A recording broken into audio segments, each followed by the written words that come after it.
Hi, I'm Sarah Murdaugh and I make comics. So my class is called Making Minicomics and it's going to be on April 24th, which is a Saturday, at 10 a.m. until 2 p.m. for ages 10 to 18. So these comics that I've made are full color and very time intensive, but the class is going to be on mini comics because this is an excellent way for anybody, but especially kids, to get into making comics that doesn't take forever.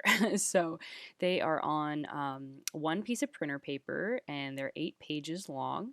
And since they're on one piece of paper, if I can unfold this one and show you, you can actually photocopy them really easily and make as many as you want to trade with other artists or give to friends and family. So that's going to be a really accessible way to make comics. First thing I'm going to do is fold my paper to actually create the book that I'm going to be drawing on. So I'm going to fold it hot dog, as you would say, first. Get a nice crease. And then I'm going to do a hamburger fold going the other way.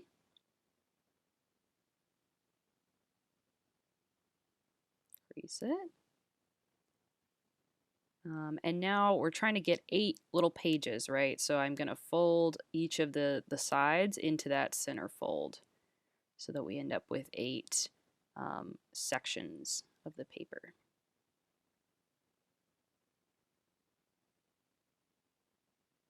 Now this is a pretty easy thing to do, but the next part is probably the trickiest. I'm just going to get the folds nice and good again, and then that little area right there is where we're going to cut.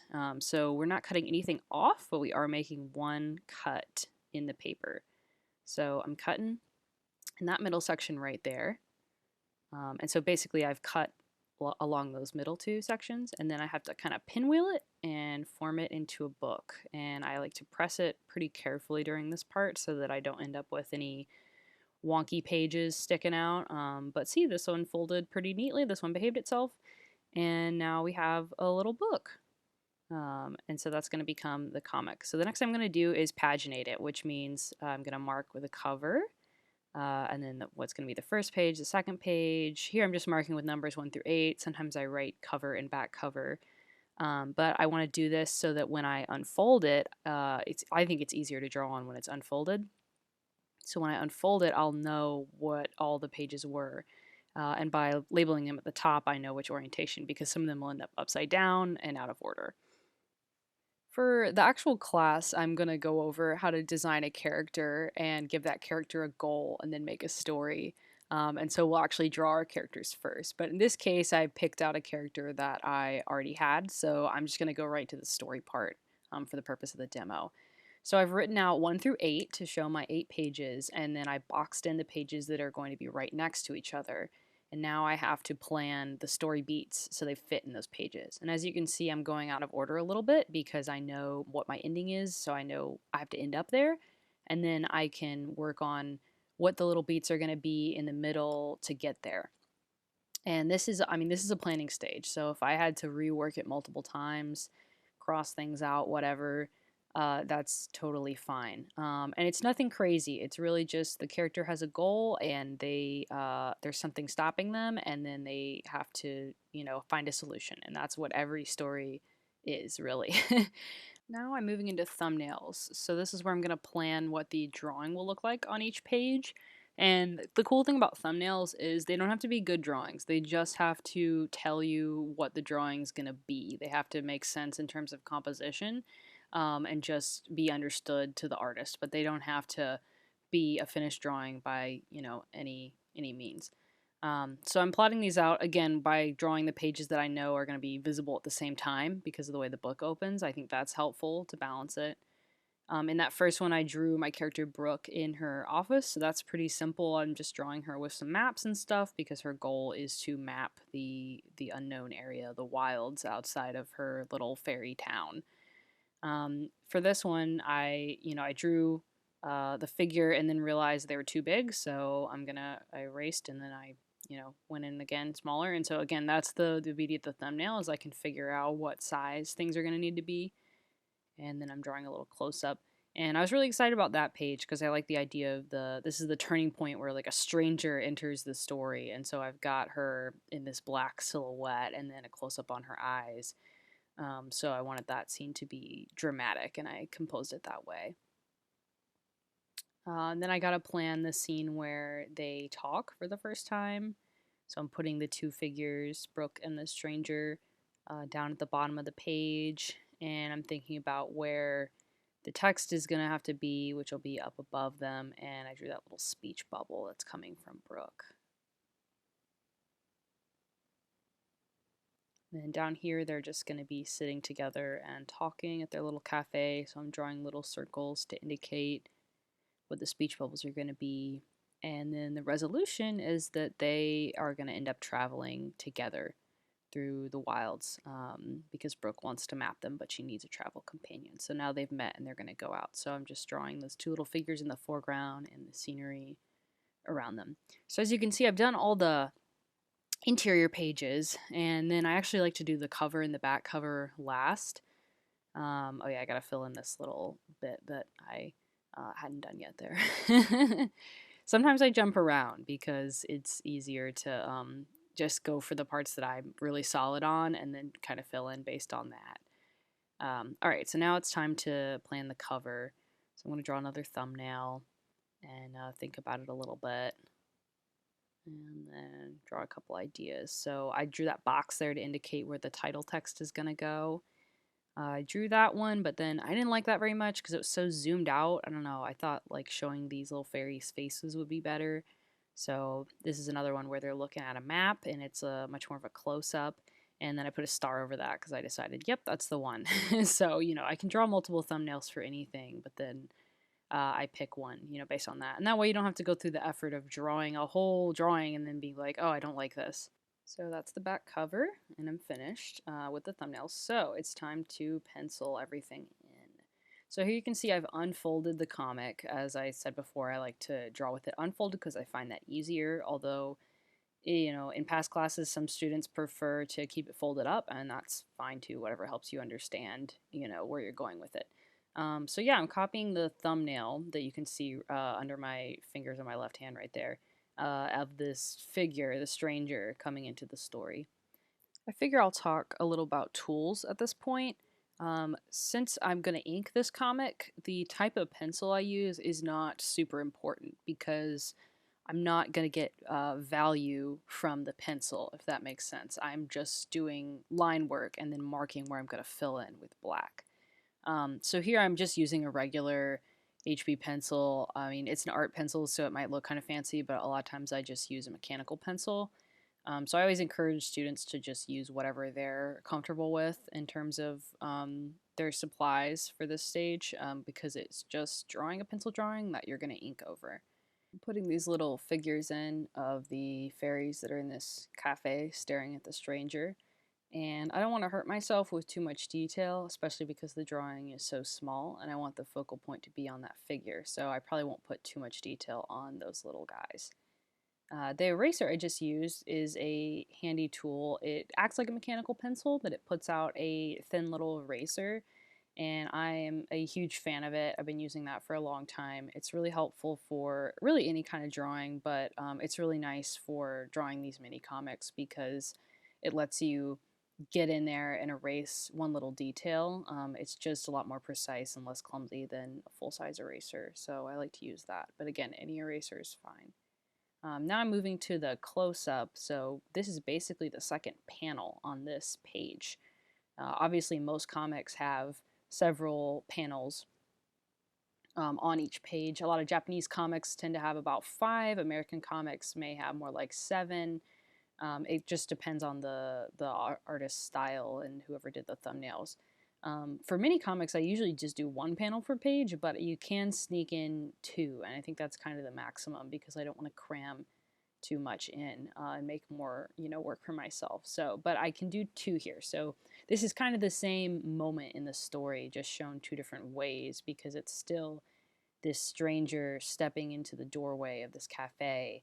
But I wanted to show the way that she's kind of looming there as a silhouette in the doorway, casting a shadow, and everyone's turning to look. and then I wanted to show her face right after that. It's kind of a micro beat because when you see her face does not look frightening. She's kind of just a little nervous. She just looks like a regular person. So that's this beat coming together. And then when I'm drawing her, I just did those two little X's in her hood there. That's to indicate that I'm going to block that in with black later. So that's one pencil drawing, and I just got to pencil the rest, and then we'll ink it. All right, here it is all penciled. So I'm going to pinwheel it back into a book. And again, make sure it flattens out. So now you can see I've drawn full-size versions of all those thumbnails that I had earlier. So I'm just going to flip through it one more time and kind of think like, okay, does this look good? This looks balanced. Yep, I'm ready to go. So I will unfold it again and flatten it. And now it's going to be time to ink. So I'll talk a little bit about my inking tools when I lay them out here. I'll be providing things like this for class. If students have their own, they can bring them. But I'm a big fan of microns. They are just felt-tipped black pens. They come in other colors, but we'll be using black. And then this is a different brand, Faber-Castell there. And then the one I opened is the Pentel Pocket Brush. But again, it can be pretty much any brand. I just want different sizes of felt tip pen, and then a brush pen is really handy for filling in those really big spaces. So I'm going to get started using the littlest one, and then we'll use those other ones for, their own special purposes. So I'm going in with this small size micron, and I'm just going to start inking. And I have whiteout with me when I do this, and I have a little white gel pen that you'll see later, and I use those to correct mistakes. But I try to encourage students and myself, to be honest, that it doesn't have to be perfect. I think a thing about comics is that you're drawing all these parts of a whole. I have to draw 8 drawings basically at least to create this little tiny book. So I can't spend so much time and energy making sure each of those little drawings is perfect, but they just need to convey what's happening in the story, and that's kind of the beauty of it. So inking the doorway here. I went ahead and inked the stranger's legs with that small pen, but now I'm going to switch to the brush and show you how that works because I want her whole silhouette to be black. So I start filling that in, just going along the edge carefully and around. Some people use a brush pen like this to ink their entire comic. I like to use a little round micron and then use a brush, but to each their own. So we'll talk about that some in class, tips for using the brush and how to get really tiny lines like I did on that edge, and then how to get like fat ones. And here I already did draw the shadow, but I'm kind of getting more confident, and I'm just going to go in there and go ahead and mark out the edges with the brush and show you what that looks like. So again, I go thin on those edges to make sure the shape's right, and then I can just kind of sweep with these big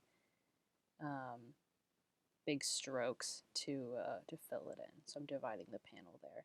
And when I planned ahead, I knew that I was going to put text on this page, and I decided the text was going to go in that shadow there to kind of break things up, and so that the shadow can be just very large and looming without blocking out the text that I'm going to need. So I tried to make sure that it spreads out like that and make it big enough so that later I can come in with a white pen, and you'll see that part later, and I can just fill in the text there.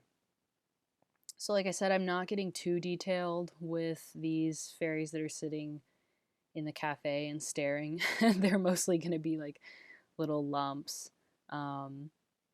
But I decided these ones close to the foreground should also be black to really block out the foreground from the background where the figure is. So again, I used a small micron to get the nice little lines for the edges, and then I can just block it in really easily.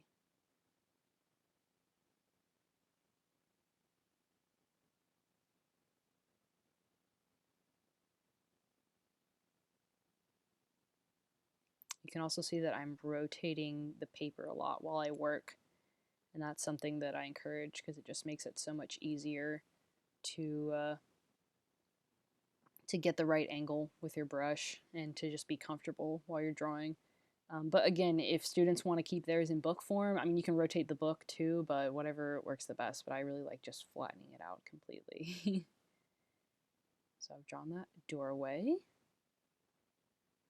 And here we got the white gel pen. So the first thing I'm going to do is put the eyes on the figure because I wanted her to have those intimidating eyes for just a moment and really drive home the drama of this strange looming person coming in the doorway. And then, like I said, we get a close-up and you get to see her face for real here. So while I'm showing the inking of her face, I figure I'll talk a little bit about the character just for some insight. I mentioned before these characters are supposed to be fairies, and my inspiration was birds and bird watching. So they have feathers on them, and they kind of take the guise or the form of different birds. So this character's name is Heather, but she is an osprey-based fairy. So that's going to kind of explain the markings on her face. And the way I do the markings here is also a fun little inking technique for when you're inking with just black and white. So it's kind of relevant to talk about. But yeah, she's white and fluffy and tall, and then she has these brown markings under her eyes and on her thick eyebrows, just like an osprey.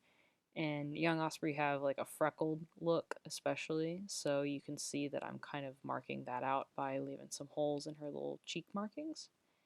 And then this is a fun part. I'm just going to use a bunch of tilted lines all parallel to fill in that marking and give you the impression that it is a midtone value when, you know, obviously I'm not using any gray markers here. I'm just using black and white. So that's a technique that I'll talk about in class, is maybe a few different forms of hatching or stipple, or these different tricks that can give you the illusion of different values in your drawings without actually using um, gray inks. Because for photocopying, you're just going to want to go with black or white. That's the easiest and simplest thing to do. It gives you the best results. So I like to talk about that with students per student, like what they're interested in trying and what might work for their character. I think the lines help a lot in the eyebrows too, just because of the texture of an eyebrow. The hair, or in this case, I guess it would be feathers, is all growing, you know, in that direction. So I just kind of stripe through it with my pen. So here we go. My finger's kind of blocking it, but there you go. You can see me fill it in real quick. And so yeah, that gives you the impression of this dark brown there.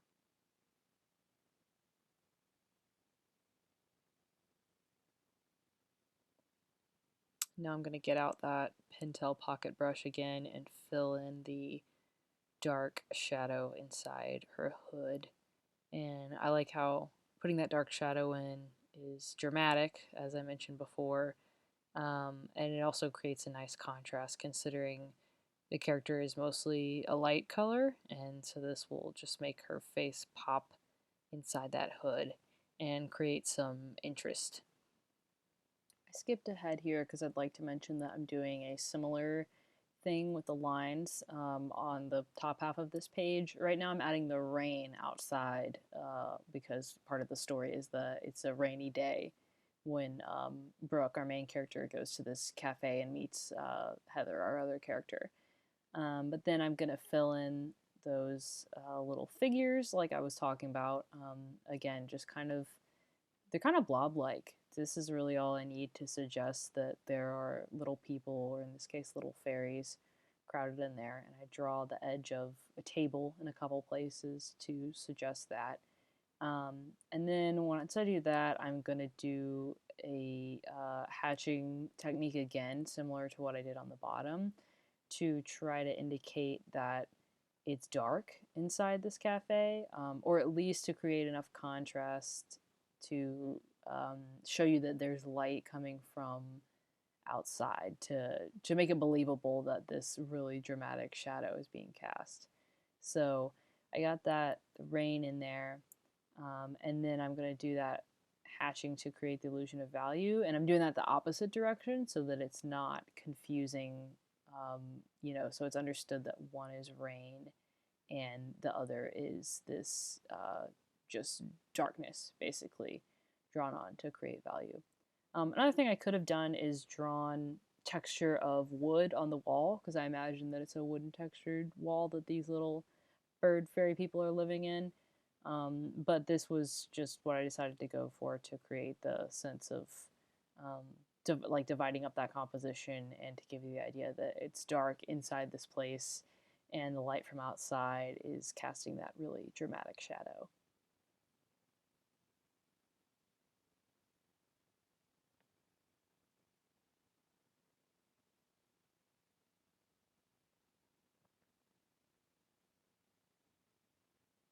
So I tightened up a few things there, and I did add a couple of details on the wall.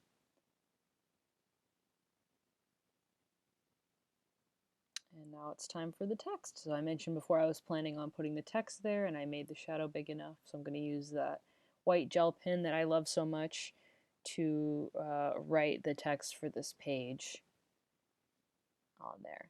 And so it says, "Suddenly a looming stranger enters the cafe." And I'll just fit it right in there, and then it'll be legible. So that's a pretty cool trick to do a white on black text. Alright, so now I have all 8 pages inked and the pencil lines erased, so I can just photocopy that and then fold and cut all the copies like I did the original, and I'll have a bunch of little books.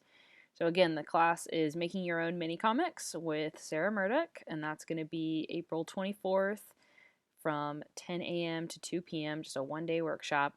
For kids ages 10 to 18. So I really look forward to helping some young cartoonists come up with stories and, hone their little character designs and create something that they can be proud of and share with everyone. So thanks for watching.